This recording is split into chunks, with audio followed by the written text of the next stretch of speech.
Fresh pan pizza recipe. आज हम बनाएंगे फ्रेश पैन पिज़्ज़ा। सबसे पहले सॉस लगाएंगे पिज़्ज़ा बेस पे, मायोनीज़ लगाएंगे, इसे मिक्स करेंगे अच्छे से।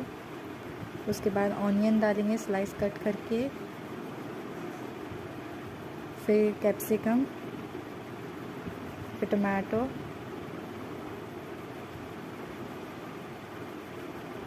फिर चिकन डालेंगे, फिर चीज़ स्लाइस जो है हमारे पास मोज़रेला चीज़ वो डालेंगे। अब उसे पैन पे रखेंगे, उसको कवर कर देंगे और उसे लो फ्लेम पे कुक करेंगे और हमारा पिज़्ज़ा रेडी है।